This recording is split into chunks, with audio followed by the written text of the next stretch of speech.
5, 4, 3, 2, 1, 0.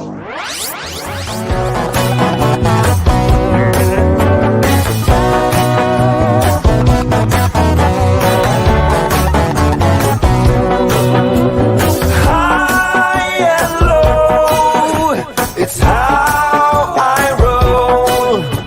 A shooting star in a film noir. I'm floating around 10 feet over the ground.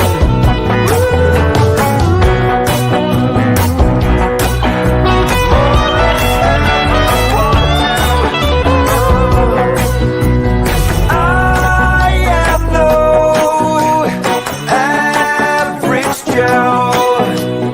Be with me, and you will see. More than you ever wanted to.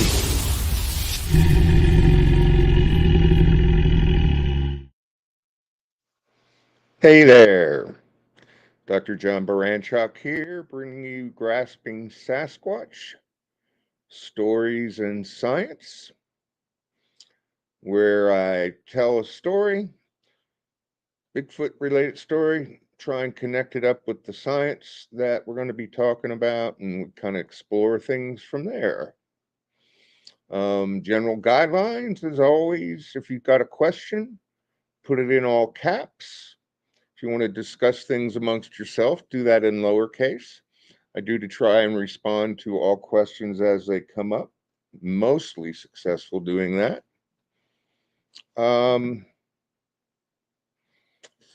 What else can I tell you? Please share, hit subscribe, so on and so forth.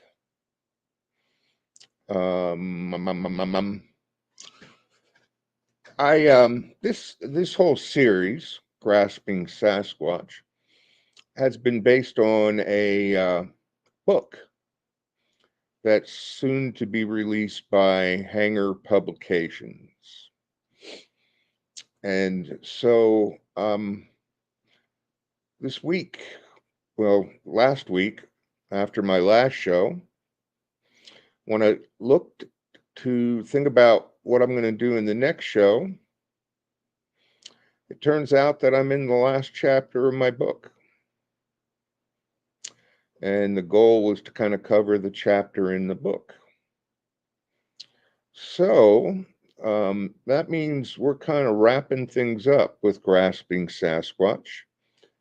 Today we're going to go over hunting and trapping versus scientific Bigfoot research or Sasquatch research. And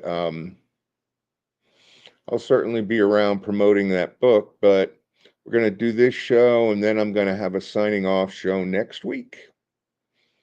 And we'll go from there. So, Obius, or Oblia, well, yeah, so let me just thank you guys for being here. Francesco, Carolina Puerto, Hair Force, and Obolus. If I'm saying that wrong, I'm sorry, but you're starting out with a good question. If there, I would love to see a show on how to discourage them from coming on your property. Assuming you didn't encourage them onto your property by feeding them or gifting them on your property. If you were feeding and drawing them to your property, you're going to have to gradually taper that feeding off, because if you cut it off immediately, they're going to get cranky and keep coming back for food, expect more food. If they're just there of their own volition, and you've tried getting rid of them, I would refer you, Obelus, because I can't quote scripture with a Bible, let alone a Bible. But Scott Carpenter, may he rest in peace, was a Bigfoot reacher who just passed this past year, and he kind of, I think he was one of the pioneering agents that Bigfoot could be a Nephilim or a spiritual being rather than a flesh and blood or interdimensional being. And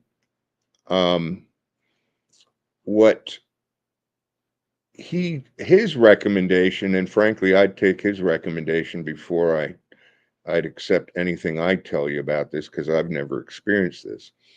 But there's a prayer in his book. Let me see if I can get it. Remember the name of it.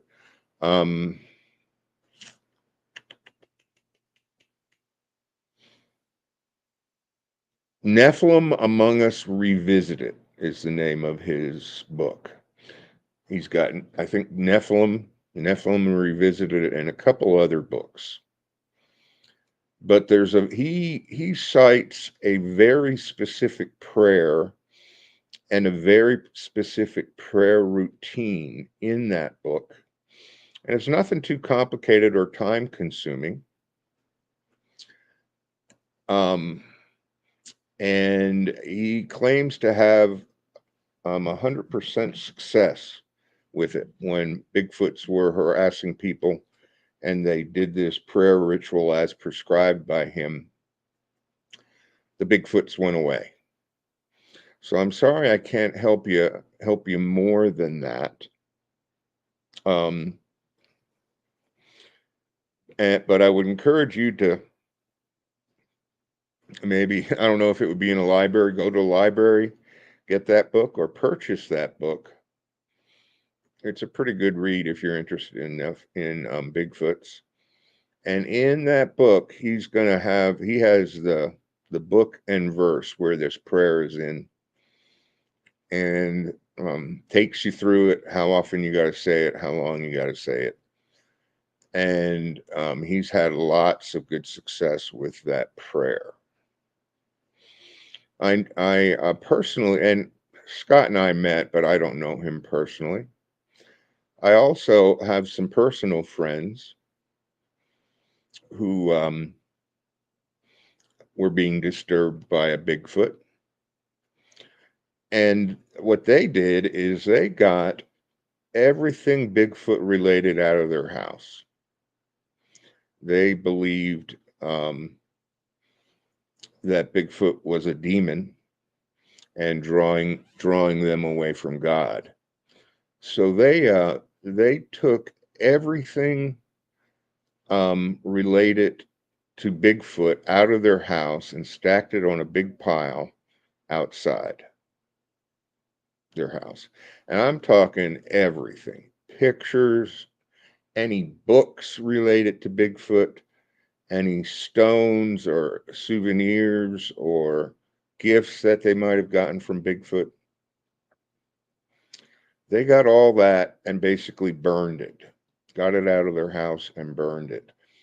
And once it was burned, they had I don't know if it was a priest or a minister or a pastor, I guess it depends on your religion, but they had a head of a church come out and clear their house of evil spirits with a ritual. And that worked for them as well. So, I think the easier and less complicated one is to get a hold of Scott Carpenter's book, find that verse.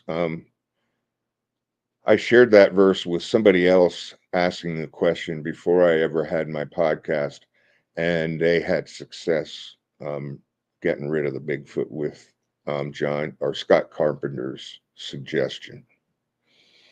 Hope that helps. Sorry, I can't help more specifically.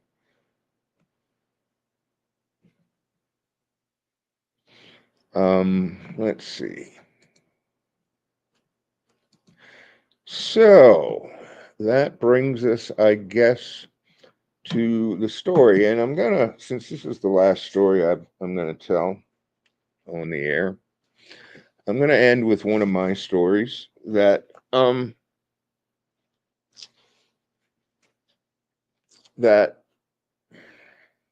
happened to me, and I've told this story before on the show, but it's one of the best, one of the few, and one of the best stories I've got. So I'm going to share that story again. And this happened on my very first expedition, northern Georgia. Didn't know what to expect, didn't know anyone in the Bigfoot community except Lori Wade, who had vetted me for this expedition through a 45-minute interview over the phone. But on the way, I got a flat tire. I was up there in plenty of time, but I got a flat tire.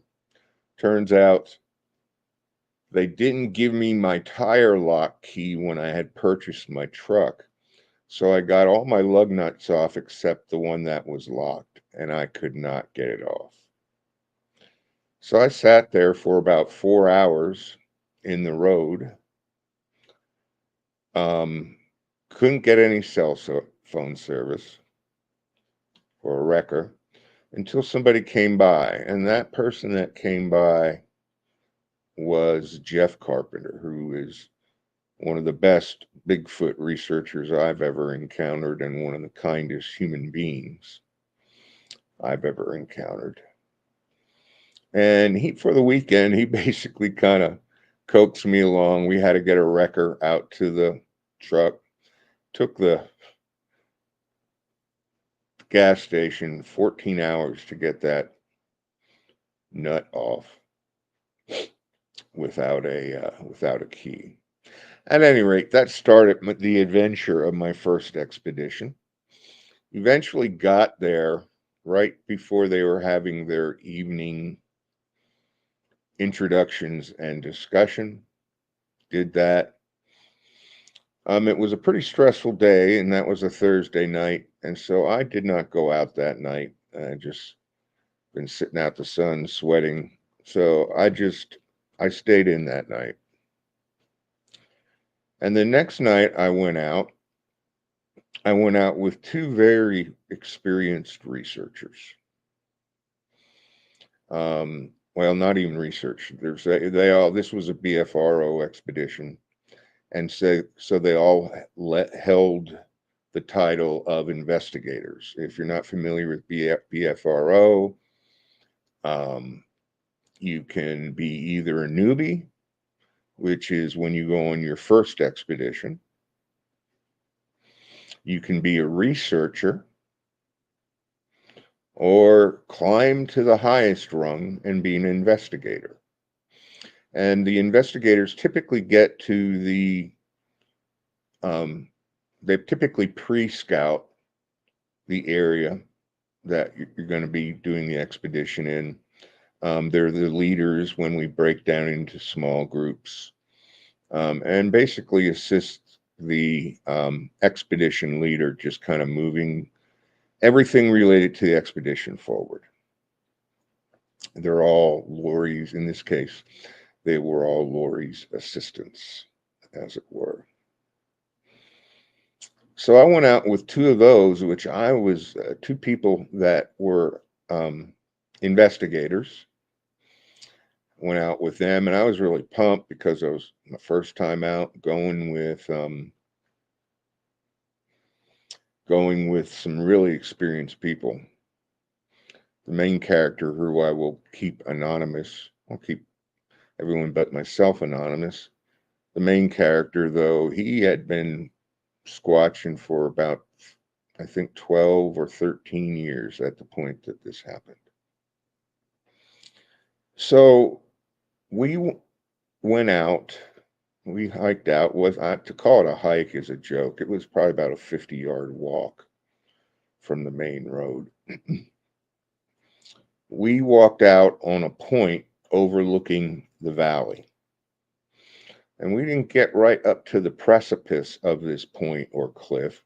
We were about 15, 20 feet back with some light foliage, new growth foliage in front of us that you would have had to walk through to step off the cliff.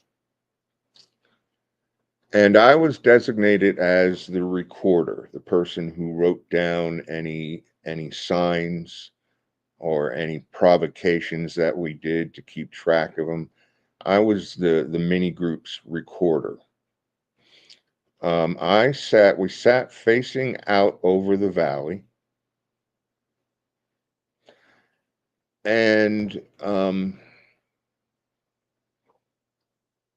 I was sitting to the right, slantly canted my chair to the right to about 2 o'clock, so I could scan to about 5 or 6 o'clock. The guy on my left was in the center. He was looking at 12 o'clock. And the guy to his left was sitting at about 9 o'clock, facing 9 o'clock. So we could get, an attempt to get the maximum visual coverage. It was a fall time of year, because I remember nuts and tree limbs were dried up and fallen off the trees. So we were sitting there for about an hour, and all of a sudden a stick flies over our head. And the leader of the group, the guy next to me, he got really excited. He said, "They just threw a stick over us." Both of us actually saw the stick come over our heads. He said, "There's no way there's one in front of us. They had to throw that stick from the bottom of the cliff up over the point to try and hit us." Well, that cliff was pretty sheer drop, and it was about 200 feet down. So I'm a believer, but I also try and maintain an objective skepticism. And I couldn't believe that a Bigfoot could throw a stick up a cliff face 200 feet. I'm not sure that I continue to share that belief at this point. I'm not sure one way or another, but I'm certainly more open to that possibility than I was at that time. He had me write it down, note at the time. I'm the newbie. So we sat for a little bit more, and I was scanning around looking, and I looked up in the air, and there was a lightning bug. So I don't know what that tells you about the time of year. There were nuts on the tree, so there was a lightning bug. And those of you who used to catch lightning bugs as a kid, you know that lightning bugs kind of slowly hover around. Real slow movement, calm movement. And this lightning bug was about 15 feet above my head, but instead of making that slow and gentle movement, that lightning bug was doing circles and dives and zigzags and just flying very fast and very erratically. So I thought that meant it was injured. So I turned to the guy next to me. I said, "Hey, look at that lightning bug. Look at that injured lightning bug." Pointed it out to him. He saw it. He saw the erratic way it was moving. He said, "That's no lightning bug. That's a mini orb. We gotta record that. That's not a lightning bug. Lightning bugs don't fly like that. That's a mini orb." No, there is no way that is a mini orb. I've been watching that lightning bug for some time now, and it's an injured lightning bug. And as we're having this conversation, the lightning bug continues to descend in this erratic fashion, getting closer and closer to me and the person sitting next to me. and we're still debating. And as we're debating, we're also simultaneously watching the mini orb. And I'll be darned if it doesn't land right between our feet. And it lands as it's emitting a light, hits the ground as it's emitting a light. The light goes out in the dark on the ground. And at this point, the leader of the group, that just absorbed into the ground. That was a mini orb. You got to write that down, John. No, that was a lightning bug dying. No, no, no. This was a lightning bug. You got to write that down and the time that we saw it. So I'm the new guy, so I wasn't going to get into an argument with a more experienced researcher. So I wrote it down. The time is mini orb. After I got it written down, we're sitting there in silence again. And just by coincidence, the person sitting next to me who saw the mini orb and myself who saw the lightning bug, I'll be darned if that lightning bug didn't light up again while it was on the ground. And we were both looking down on the ground where it was, quote, absorbed into the ground. And that lightning bolt, that dying lightning bug, flashed its tail again. Yeah, I told you it was a lightning bug. So I tell this story because this person was very experienced, generally pretty level-headed, good researcher, and he's seeing mini orbs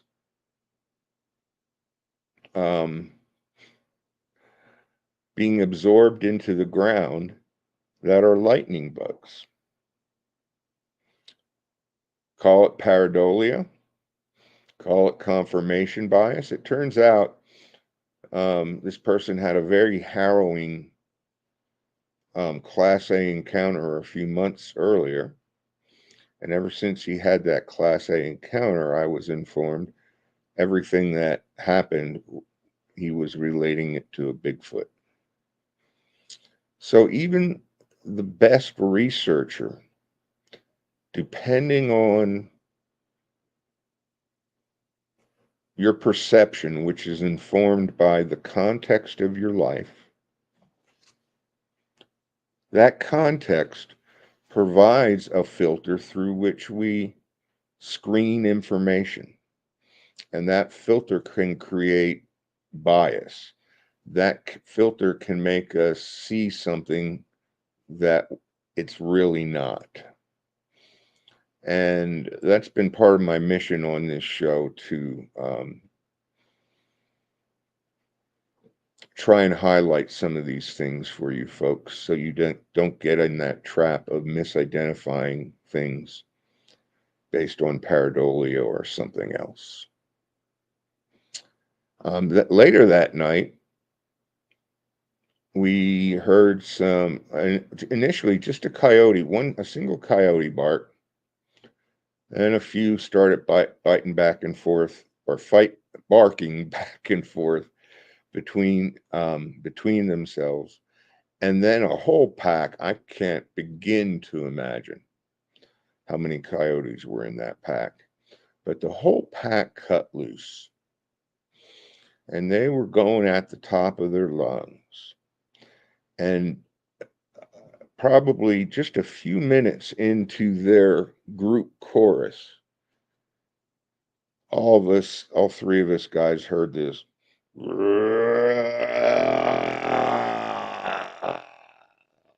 above the coyotes. So that was my first night hearing a probable Bigfoot as well. So it ended up being a good expedition, valuable lessons learned. So today, as I was writing this book, I talked about how the current research model is keeping us stuck because we're not doing any data analysis or experimental design. Talked about how to reprogram your fight-flight response so you can remain calmer. Talked about a variety of things, pareidolia, whatever the case may be.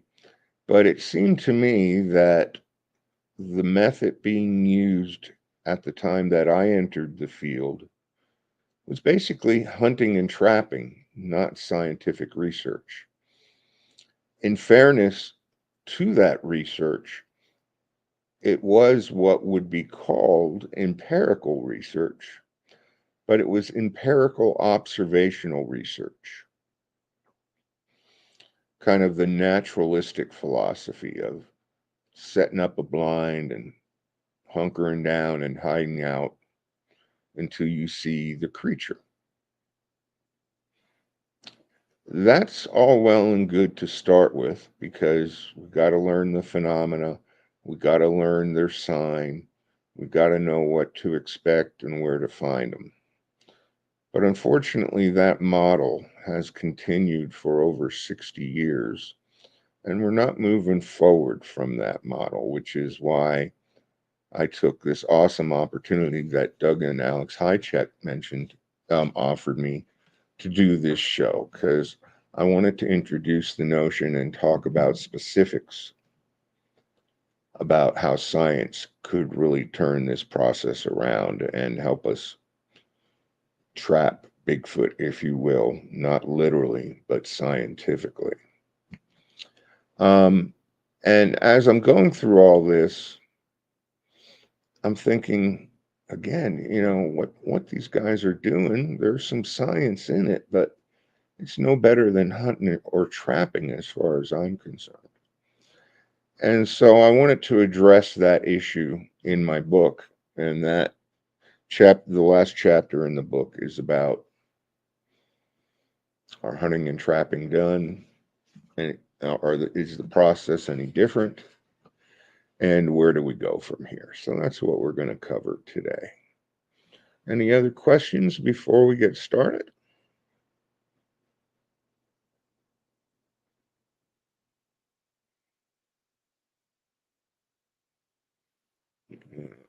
Hey, Eric. Hey, Dr. Mitchell.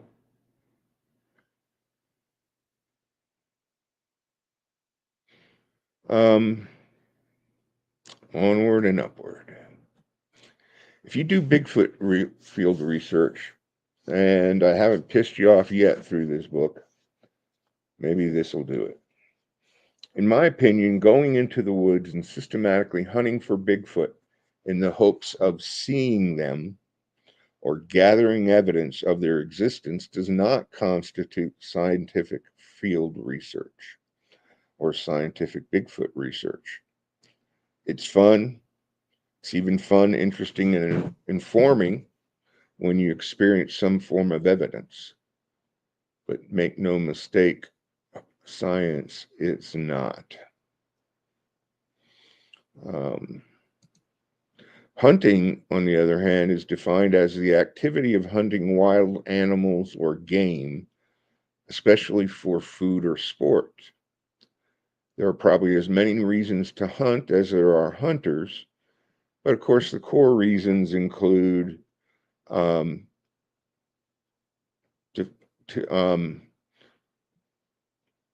can be reduced to four: experience nature as a participant, feel an intimate, sensuous connection to the place, to take responsibility for one's food, and to acknowledge our kinship with wildlife. Trapping is defined as catching an animal in a trap. A trap is a device for taking game and other animals. I forget what it was, whether it was Mountain Men or what other show it was, but they had their trapper. And of course, they never trapped anything. To my knowledge, no one has ever trapped a Bigfoot, although there's certainly rumors out there and some debate about whether the government has successfully got them. The successful hunter or trapper will study their target species in order to understand their distribution within the intended area to be hunted or trapped, including seasonal migration, food preferences, eating and mating habits. Most hunters and trappers will have an awareness of the differences in appearance based on the gender of the species, their varying size, as well as the sounds and meanings of their calls and vocalizations. Signs such as a foot or paw print, hair, flesh, blood, scat become important in stalking and tracking the species. Bedding habits, design, and locations of territorial signs or boundary markers enter into the formula. The species' sensory and behavioral strengths and weaknesses are understood intimately and exploited during the stalk and ultimate capture or kill. The truly dedicated hunter-trapper will take notes in a field and log them either into a database or a journal. These will then be used for analysis and reflection to better understand their quarry, recall specific successful versus failed hunt locations, and time from hunting seasons to hunting season. The trophy hunter-trapper searches and targets only the largest, most unique, and impressive of the species, while the food hunter is less selective regarding size. The ethical and moral hunter-trapper takes efforts not to overexploit the species and to preserve the research. Now, think about that paragraph. Reread the above paragraph, and wherever I use the words hunter, trapper, substitute the word field researcher or Bigfoot researcher. Let's just, for grins.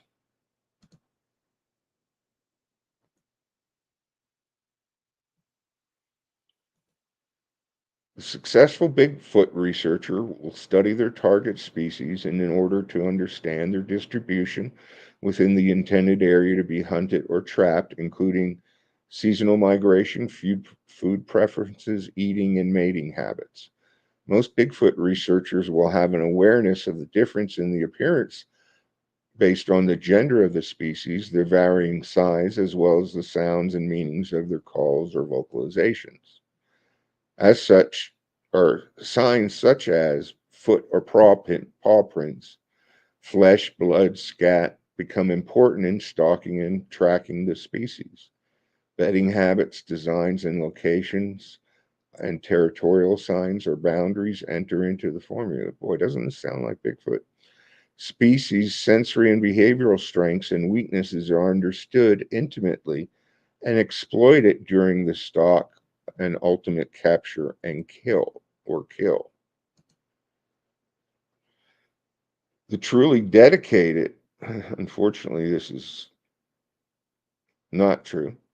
The truly dedicated Bigfoot researcher will keep, and I'm going to add, keep and maintain notes in a field log and log them either into a database or journal. These will then be used for analysis and reflection to better understand their quarry, recall specific successful versus failed hunt locations and times from season to season. The Bigfoot researcher searches and only targets the largest and most unique of the impressive of the species. That may not be true for Bigfoot researchers. The ethical or moral hunter take efforts not to overexploit the species and preserve the resource. You know, I hear a lot of talk about people that feel we need a body, either kill one or find a cadaver. In part, my book offers an alternative to that. I haven't run into too many people who wanted to just go out and kill them all, get those Bigfoots. Most people who advocate for a body are referring to one body. So,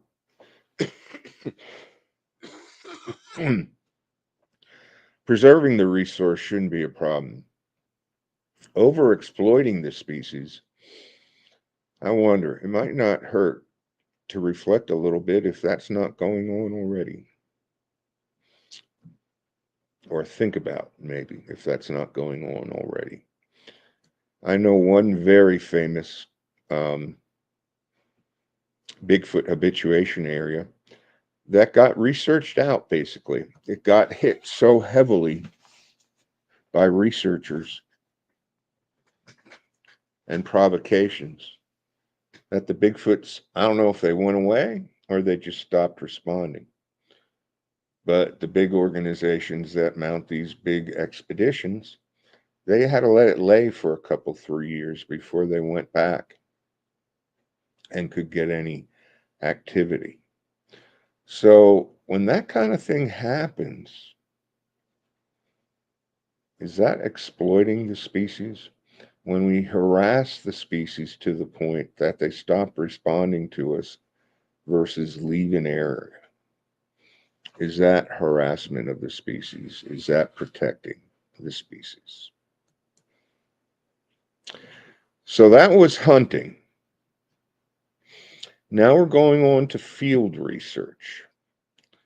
Field research is defined as a qualitative method of data collection that aims to observe, interact, understand a variety of species while they are in their natural environment. Few key words here. Qualitative method. This is the current model that most expeditions operate under. We're going out there looking for Bigfoot. We want to see Bigfoot. We want to find Bigfoot signs. We want to observe Bigfoot's behaviors. And then we describe them. Qualitative, subjective. On another show, I talked about why this is so problematic in terms of scientific research. Because unfortunately, these experiences then get boiled down to anecdotes. And anecdotes is one of the weakest forms of data. I think it's a very important form of data because it guides us where to look and find things. But from a scientific perspective, from a perspective of us getting other scientists to acknowledge Bigfoot through our anecdotes and personal experiences, it's pretty much worthless, I'm sorry to say. In terms of using that information to further stalk and find Bigfoot, it's invaluable. They talk about the natural environment. You're observing these things in the natural environment. This brings up the issue of habituation. And if you want an interesting read, look up habituation. I always thought, and what I learned,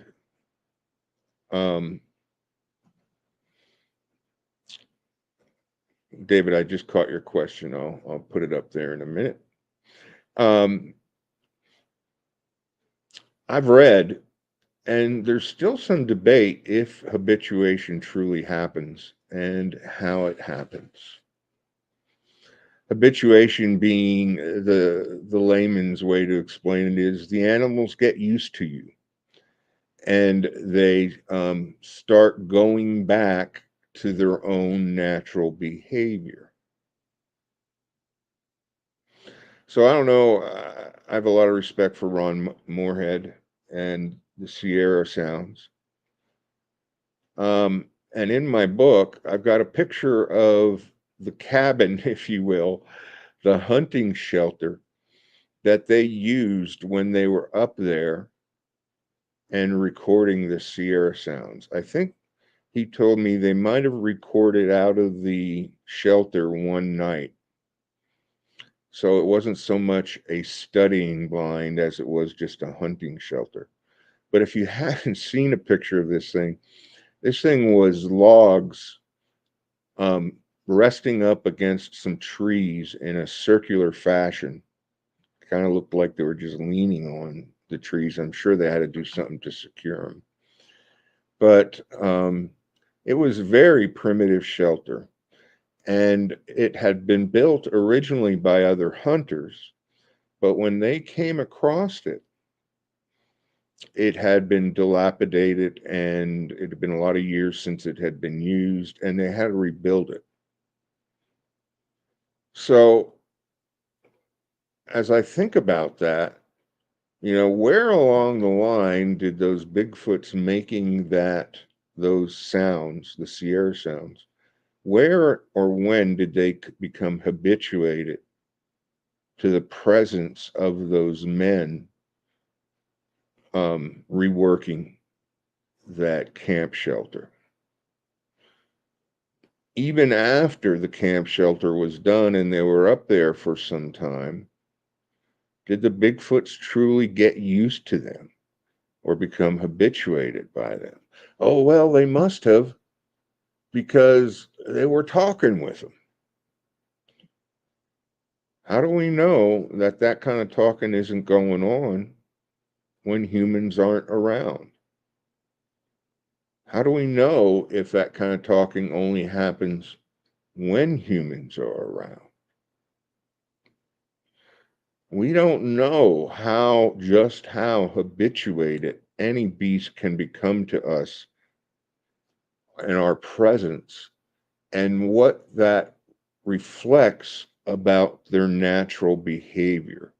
Because as soon as you try and measure their natural behavior, you're impacting that natural behavior.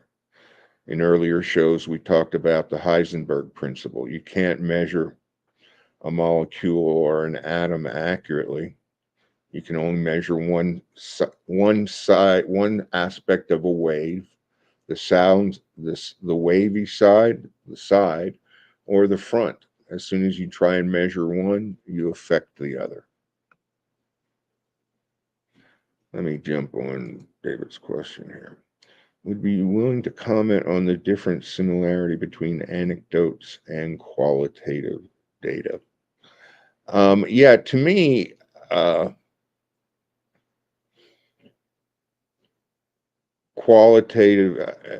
anecdote falls under the subheading, David, of qualitative data. Anecdotes is one thing. Pictures, I keep arguing that pictures are basically a visual anecdote, not a verbal one. Just telling a story, not even writing it down. All that is qualitative data. If you're fortunate enough to see a Bigfoot and observe it for a while, what do you notice about the Bigfoot?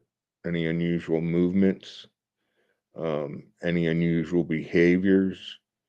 You notice those, make notes on those. That's qualitative data. It contrasts with quantitative data in that quantitative data, this information, be it the story or whatever they observed, is coded into a number. And when you've got enough phenomena coded into numbers, you then run a statistical analysis of that and look for any similarities or differences in that data.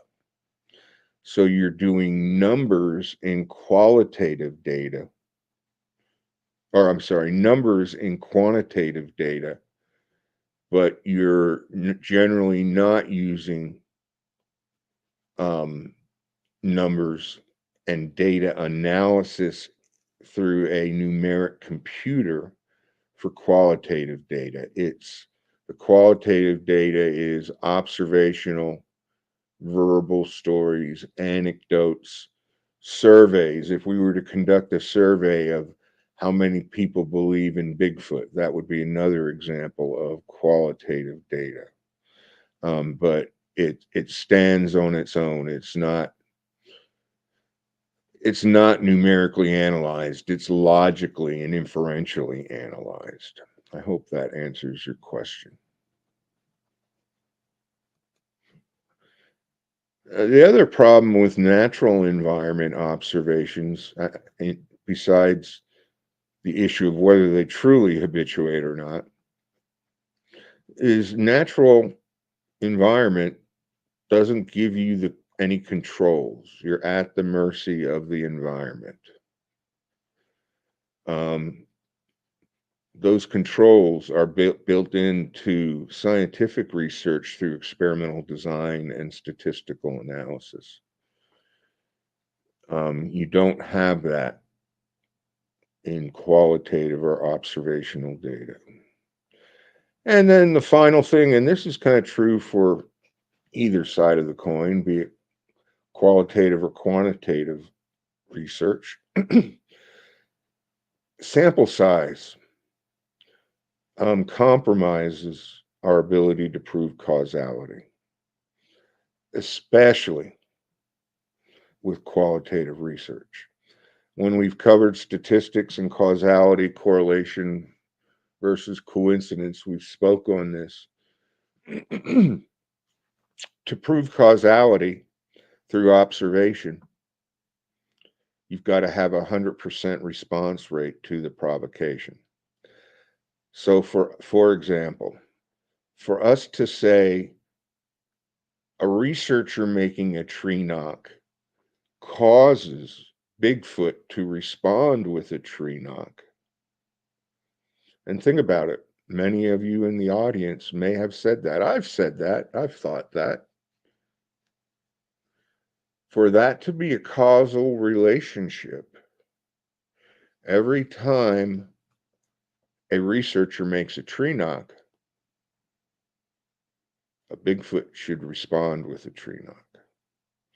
100% of the time for it to be a causal relationship. If it's less than 100% of the time, 90, 80, 70, 60, 50, then we're looking at correlations.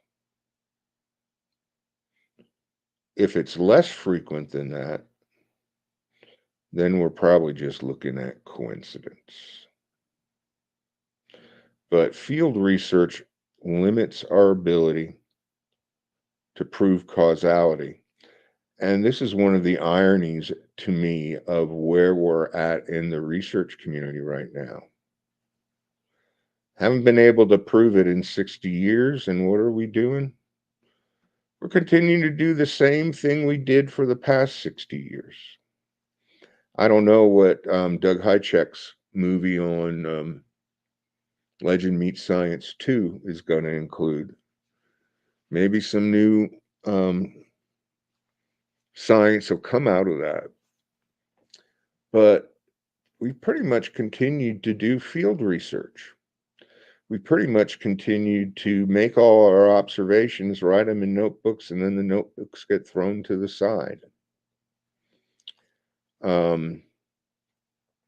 And so that's field research.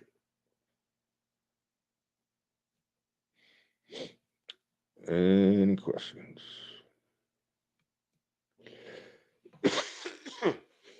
Although field research is generally characterized as qualitative, excuse me, as qualitative analysis, it can involve multiple aspects of quantitative analysis in it. Performing statistical and mathematical or computational techniques. Looks like there might be some hardcore science getting going there. They're actually converting qualitative, phenomenological, and observational information into numeric data, analyzing it, My goodness, that sounds and looks a lot like science to me.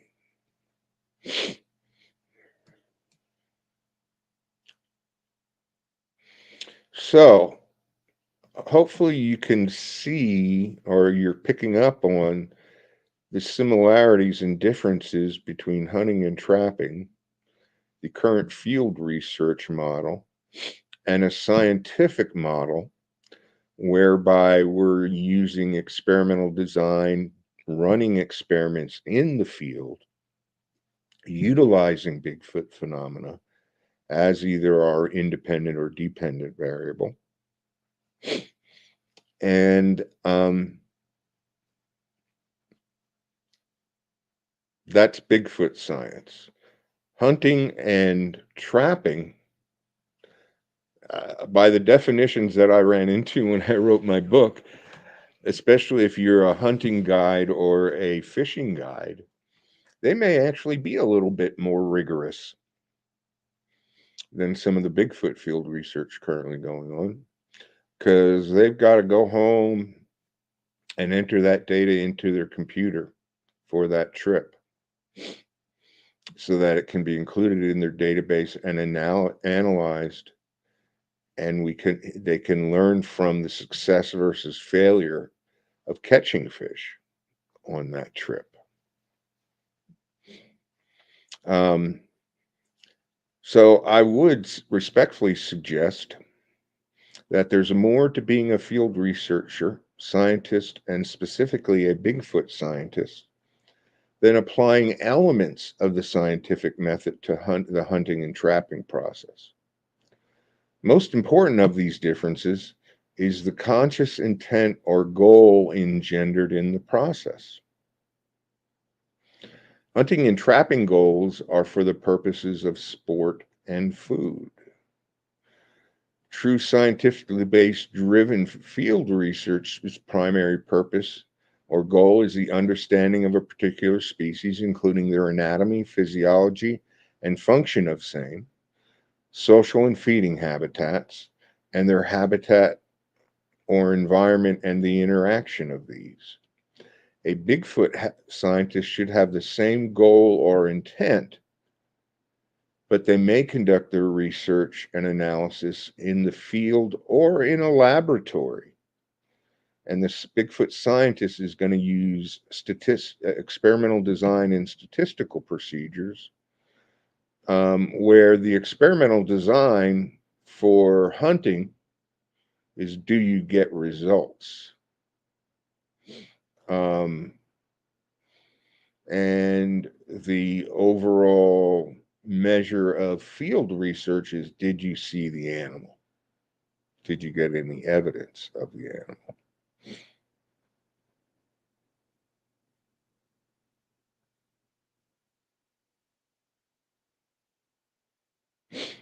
ASPA 60, hey, it's sure nice to see you. Thank you.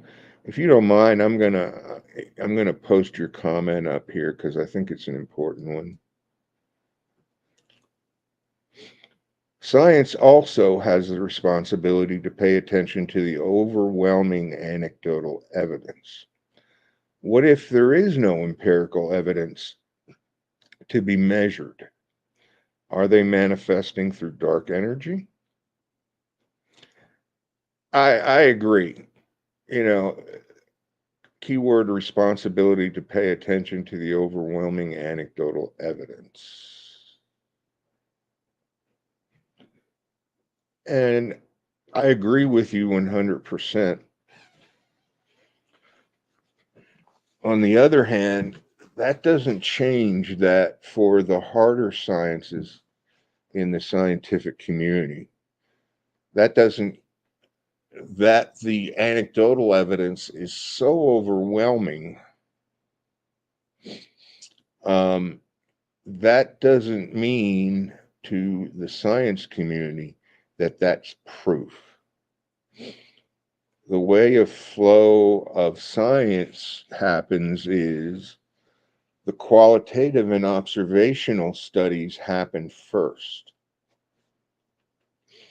Once you've gathered subjective and observational data, It's that subjective and observational, subject, oh, excuse me. It's that subjective and observational data that drives and informs the scientist about what the research questions are that need to be answered. And so thousands are not. Unfortunately, it's still at the bottom. Anecdotes are still at the bottom of the barrel in terms of their power to produce scientific results. On a lot of levels, it doesn't seem. On a lot of levels, it doesn't seem right. Surfing the internet this weekend, I found that they thought some kind of deer was extinct, like a rabbit deer or a deer rat, some tiny, really cute little deer that was thought to be extinct was filmed, and they got the video evidence of it. And when I saw that, I thought, boy, this thing's been thought to be extinct for years and years and years, and all it took was one video, and it's once again proved as a non-extinct species. I'm sure there are other factors behind it, like maybe there's some fossil records of this deer. I'm not sure. I'm not familiar with the creature. But one video was enough. Not that the video went unquestioned necessarily, but that's all it took to reinstate this animal onto the endangered species list. So again, we've got a higher bar set for us, is my point, because of how the findings have unfolded historically in claims of fraud and so on and so forth.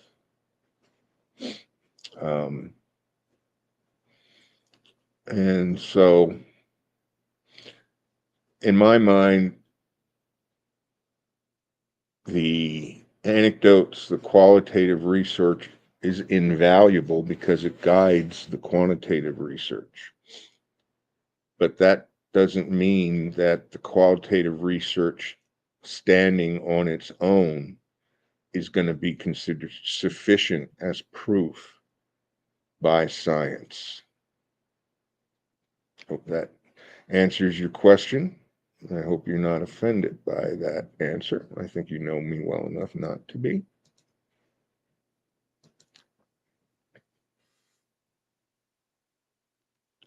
Okay.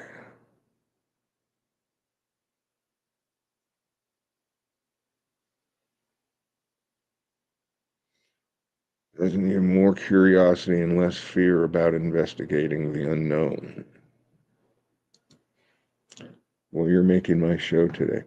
Scientists need to have more curiosity and less fear about investigating the unknown. They need to look at your work and others like Jeff Meldrum. Scientists have to come on board. Yes, they do. Although, and let me say this, I respect Dr. Meldrum greatly. He's a big name in the field and deservingly so. Met him in person once at a talk that he did. Very nice, very congenial. Agreed to do everything that I asked him to do. Take a picture, autograph my book, yada, yada, yada. But from my perspective, in my opinion, Dr. Meldrum, in many ways, has kind of led the charge against woo. And so this notion of more curiosity and less fear about investigating the unknown, um, I think there are standards built into different disciplines, scientific disciplines, that frankly kind of work against that. It's sad, but true. You know, when you go for your doctorate, you get indoctrinated into that new religion, that new way of thinking. And when you're a hardcore physical scientist, the notion of things coming from another portal is pretty far out there in left field.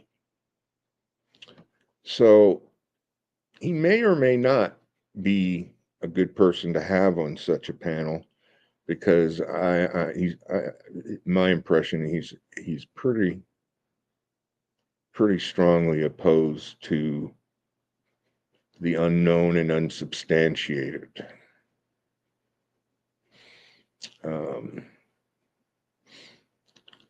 And David Mitchell says, yes, moving beyond fear is the key. Just as I was passing him one time at a conference, I unintentionally eavesdropped on one of Ron Moorhead's conversations he was having with somebody else. And those were almost his exact words, David. You know, moving beyond that fear is what you need to do to understand what's going on. And I think that's so true, because fear contaminates our ability to be objective. And that's why the first substantial part of my book, multiple chapters, is dedicated to learning to how to reprogram your fight-flight response so that you can remain calmer and less fearful in an encounter and remain more objective in the process. Thanks.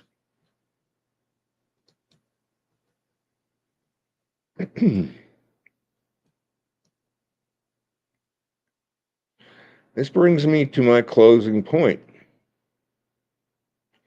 It seems to me that most, not all, but most Bigfoot field research is biased, disorganized,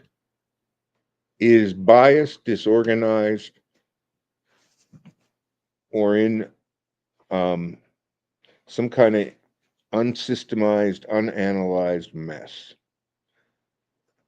I think we've grown complacent in doing what we're doing and reaping the rewards and benefits of that, rather than changing and doing something that's more important. We put the cart before the horse. Through our phenomenological field research process, we have encountered the experience of possible Bigfoot evidence, or even Bigfoot. Rather than systematically, statistically analyze the data from these encounters and experiences to prove their validity and generate hypotheses, test these hypotheses, and then generate a Bigfoot theory, most individuals and research groups have simply moved forward by developing theories about Bigfoot based on untested and unanalyzed observations and experiences. Oh, as soon as I pulled in and got out of the car, I heard a tree knock. They must be knocking to warn others that we're here. Okay. Doesn't sound all that far out, but how in the world do we know that? That's the purpose of that knock? It could just be a coincidence. There could be a correlation. There could be causality. But the point is, we don't know. We're just projecting our own beliefs and our own theories onto that and labeling them a theory. Remember that in science, we move from an observation to a hypothesis to generation of an experiment to test that and analyze that hypothesis to results. And if that result comes out, we recycle and do the same or a different or but similar experiment to gather and repeatedly confirm our hypotheses. It's only after our hypotheses are repeatedly confirmed through scientific study that we then can begin to call it a theory. But before we call it a theory, we've got to test that theory. And again, that involves experimentation and statistical analysis. We've just been jumping from theory or from observation to theory without or with very little hypothesis testing. And that's part of what's got to change. Developing theories based on untested and statistically analyzed observations and hypotheses creates one thing: a biased mess due to inadequate research design, inadequate recording of data, and most damning, little to no analysis of statistical data beyond how it informs where the next expedition will be.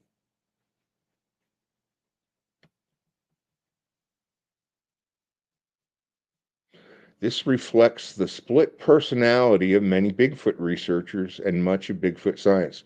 And I'm raising my hand on this one because I feel like I've got a split personality, multiple personality. I really want to see a Bigfoot before I die. That started out as my primary goal and remains right up there as a very important goal for me. But on the other hand, it didn't take me a little more than a year of expeditions to see that expeditions need to tighten up their science, tighten up their procedures. And so there's a part of me that just wants to see a Bigfoot and be done with it. There's another part of me, though, that really wanted to push science and help people appreciate science and how science could answer a lot of these questions because we can control for bias. We can control for error, both random and systematic error. And so I hope I'm not the only one with that split personality. Phenomenologically, we want to have a Bigfoot encounter so we can prove to ourselves Bigfoots exist. For many, this process leads to pimping of the Bigfoot species while losing sight, that should have been SIGHT, sorry, of the aspirational and scientific goals for the species. This book, and now that I'm getting into this, let me say this. Duggity doo, I'm sorry. We had a conversation about this week on Facebook. And this section this section of the presentation wasn't written with you specifically in mind. I think I also had an interaction with Jay Charlotte. And again, this wasn't written with you in mind. These are quotes right out of my book, which was written 3 years before I ever met you folks. The book, therefore, let me go back.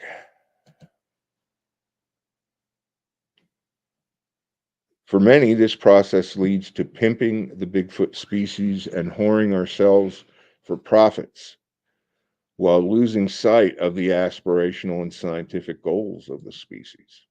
This book and therefore myself and this podcast, is not an exception to that pimping and whoring process. It was written to inform the masses first and foremost, but also done for personal gain. Like many before me, and no doubt after me, I am not exempt from the pimping and whoring exploitation of Bigfoot phenomena. Nor are many, if not most, expedition groups, merchandisers of Bigfoot, paraphernalia promoters, they're not exempt. Nor are Bigfoot researchers, scientists that lecture at conferences or conference organizers themselves exempt. A lot of people wanting to make money off of Bigfoot. Big national conferences. There's plenty of pimping and whoring guilt to be spread around. So before you cuss me, you may want to look in the mirror. Scientifically, we want to be objective, prove the species' existence, and honor and protect it. We can have it both ways, phenomenologically and scientifically, but it will require a lot of patience, hard work, and nationwide cooperation. Again, this, in my opinion, is one of the reasons why, despite decades of field research findings and evidence, the scientific community continues to reject its existence. Most of the existing research has put the cart before the horse. This isn't working at all. I should warn others not to put the cart before the horse. That's what I've been trying to do through this series. But people are pretty invested in what they're doing being the answer, even when the cart is in front of the horse. They get offended, take it personal. And so I think my average views on my podcasts have been about 250 viewers a show. I think probably there's quite a large group of that 250 people who can relate to what I'm saying, understand what I'm saying, and use what I'm saying in their research. But at 250 views a show, those aren't very good numbers. Interviews with Jeff Meldrum and some other big names pull in thousands. Storytelling about sensationalistic Bigfoot encounters brings in thousands. I've been swimming upstream, guys. We need some way, or perhaps some organization, to transcend putting the cart before the horse, to not call something a theory based on a single observation, to do actual experimental research. Within this very messy, less messy, and good field research already completed, lay the kernels of a scientific questions that need to be scientifically tested and explored. They serve as the foundation for the future directions of our research. I would propose a planning committee to be formed to investigate.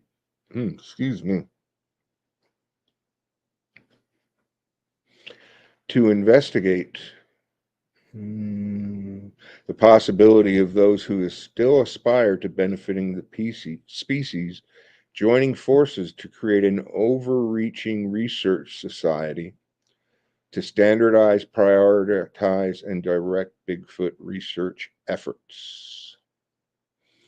You know, I just may not be moving in the right Bigfoot circles.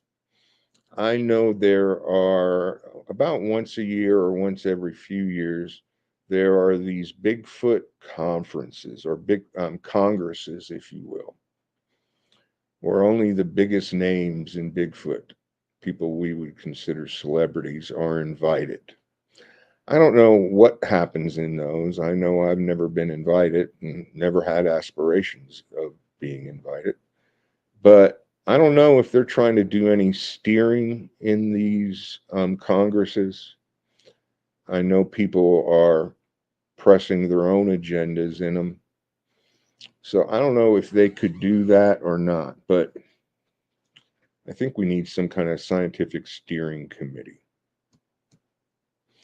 We need to get the horse out from behind the cart and reposition it in front of the cart.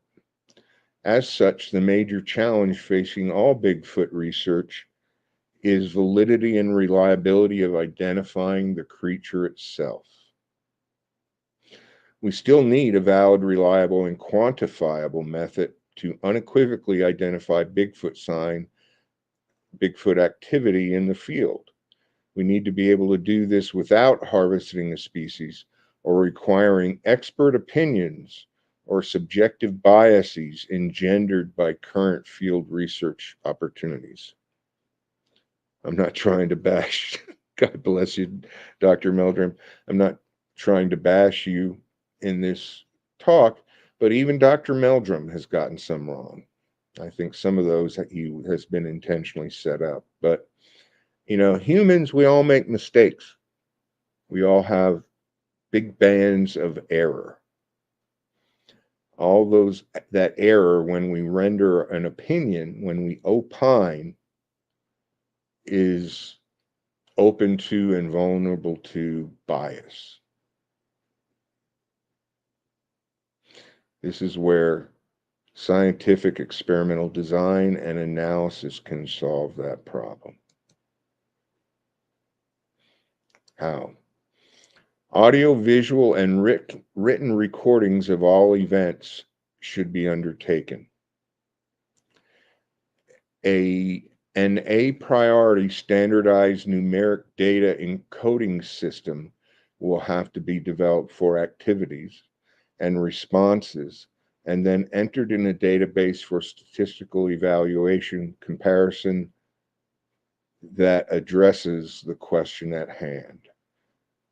To complete the scientific field research, results should be published by the research group and then either replicated by that group or an independent group. See the scientific method in here, guys? And we're not stopping at taking notes. We're moving forward and encoding those into numbers and analyzing these numbers. And this can be done even with anecdotal research, even with all the stories. We could encode those anecdotes and stories and do data analysis on them to see what's reported most frequently, least frequently, most common descriptions, least common descriptions. We're really studying, when we do that, we're really studying not Bigfoot, we're really studying the Bigfoot experiencers when we do that. But that still, again, can set us on the right track.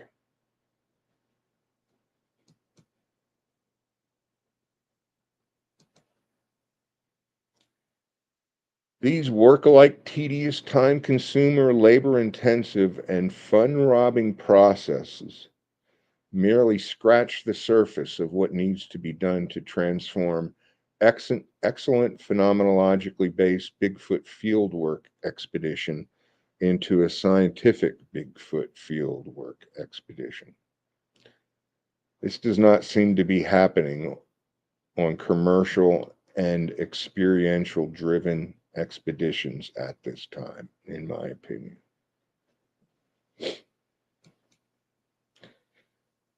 This may admittedly represent an insurmountable challenge given research interests, reputations, as well as commercial and financial interests in the field well established, if not by now entrenched. Guys, we got to make a choice. And someone, when I was talking to somebody about this, they commented, the choice has already been made. We got to make a choice. Are we going to focus on helping the species, or are we going to focus on making money? Right now, it seems to me that commercialism and the almighty dollar is driving the research. Well, not even driving research, driving the community. Mega conferences, multiple every year across the United States. Last one I attended was 2 years ago, Smoky Mountain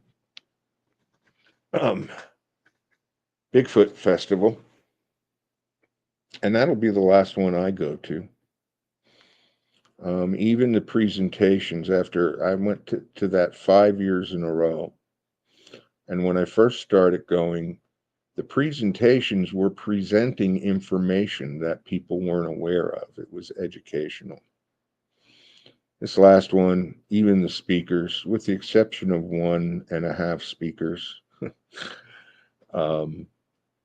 basically the speeches were hawking their wares, a 45-minute commercial for themselves. We need conferences to present the data. We don't need them for sales promotion. I nonetheless remain an idealist and believe it's possible for people to set aside or at least suspend commercial, financial, and ego investment interests long enough to identify common goals for the benefit of the species. It won't be easy, but the eventual outcome could represent a Bigfoot Research Society. Jennifer Arnold. Hey, Jennifer, how are you tonight? Do you think that if there are some promising results from Darby Orcutt's study, that may interest the scientific community and move the research forward? I sure hope it opens that door, at least, Jennifer. You know, I think this is the first time that a university-based study has been mounted. It does seem that, well, I don't know if I want to go there. Let me put it this way to you. Given that commercialism is such a big part of the Bigfoot field right now, sell, sell, sell, make money, make money, make money. Because that's such an important part of the community,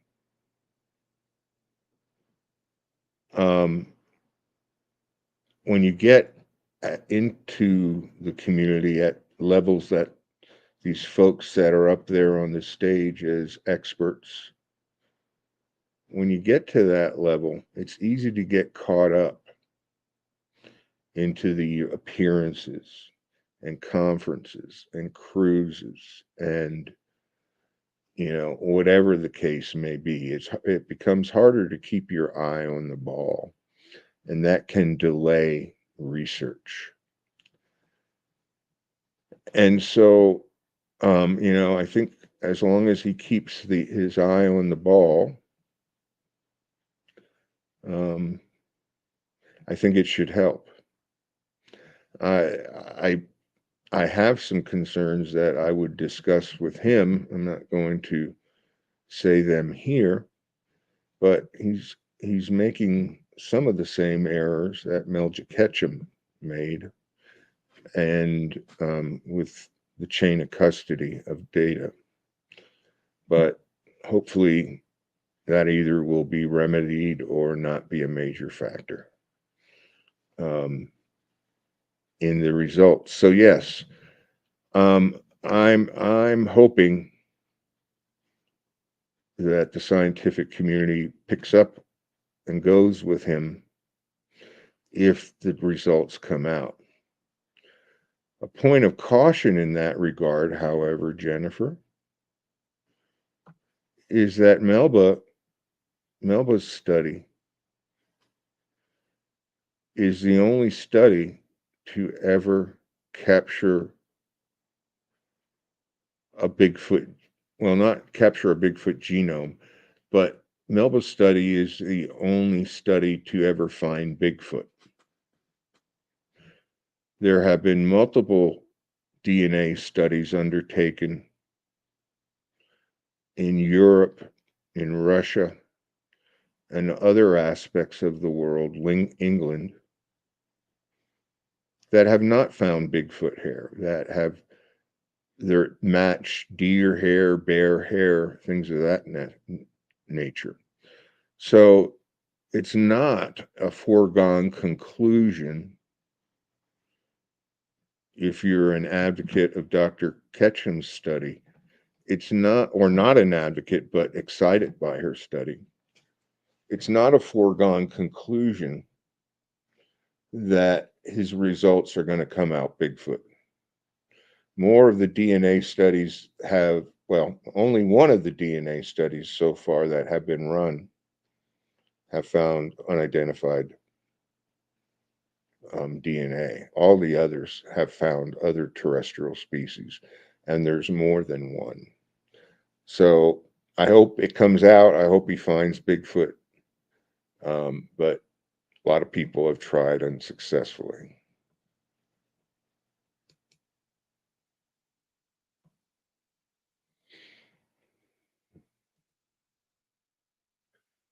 This organization, the overseeing organization, could raise money to distribute via research grants designed to standardize research protocols, procedures, and tools to implement field and laboratory research and experimentation to benefit the species and preserve their habitat. Call me an idealist. I am. Let's try to strengthen Bigfoot science by bringing philanthropic and scientific interests together and come to bear on the process of scientific Bigfoot research. So, I hope you found that helpful or interesting or stimulated some thinking. We've got some time for questions or discussion if anybody has some that they'd like to ask. I'd certainly be open to that.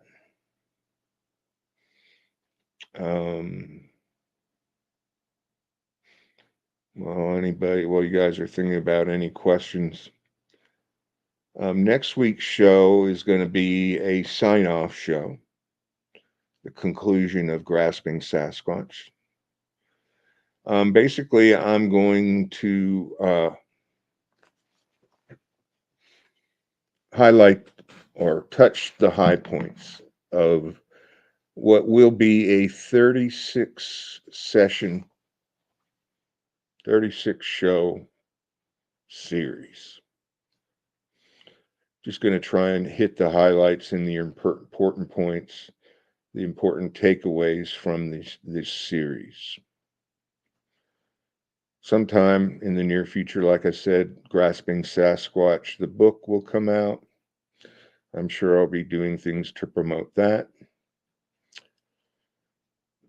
As much as I railed against pimping Bigfoot and conferences, I'm still pimping Bigfoot in my book. No one seemed to notice me for any, and again, I'm not talking mega conferences, but even for some of these small conferences, they're booked into 2025. So you're not likely to see me at a conference. But maybe you'll see me on the trails or on an expedition. I pretty much had to live at home for 2 years because of my medical condition. But I'm good enough to get out at this point and get into the woods again, which I really need to do. But we'll talk more about that in the next show. I see we rounded up one question, David Mitchell.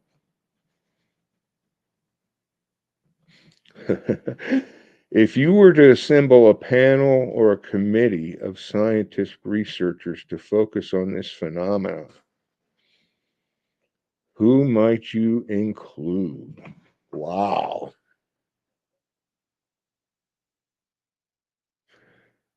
Wow, David, that's a tough one.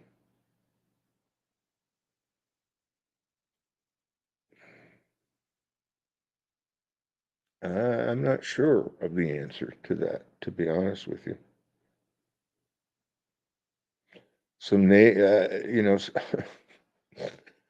some of the big names are running through my head and being quickly rejected for minuscule insights I have.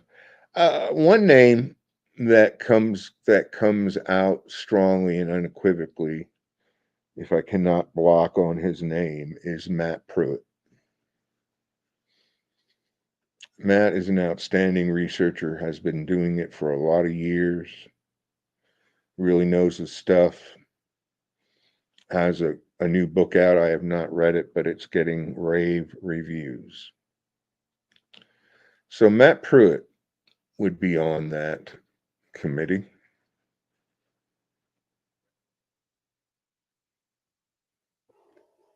Beyond that, as I keep circulating the names of some of the biggest names, my concern is that they're already all advancing their own commercial agenda and biases, and they are so entrenched, it seems to me, in my opinion, that I really don't know. I don't know. Beyond Matt, I couldn't say.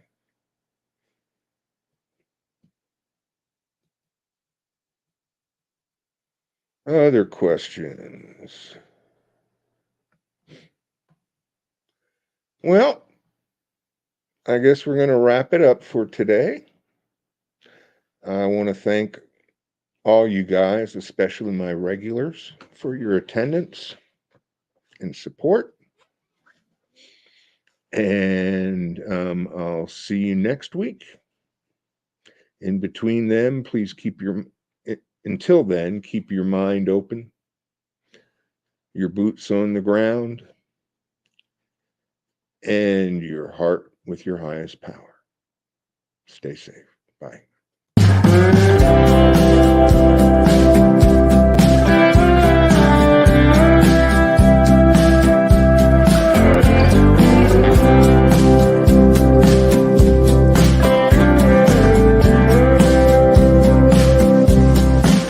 I see you running out of reason. Don't try to blame it on the season. Why you wanna walk away? When we began, swear we had something that would last. Baby, has the feeling passed? Falling in was easy. How do I make it stay? I'll never let go of you. Tried and true. Oh, I'll never let go of you. Tried and true.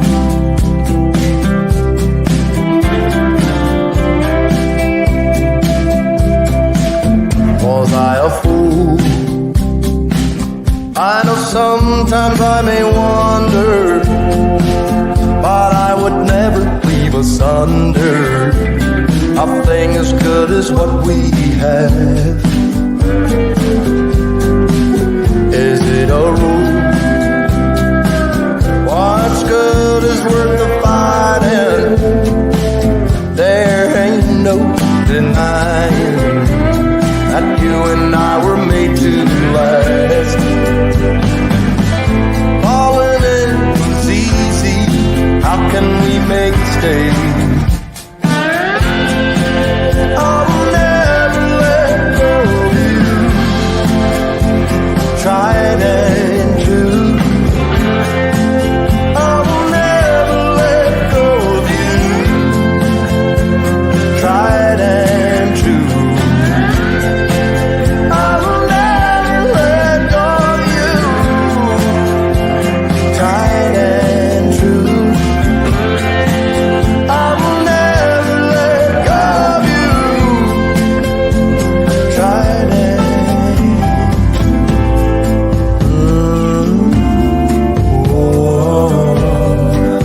Have you had a change of heart?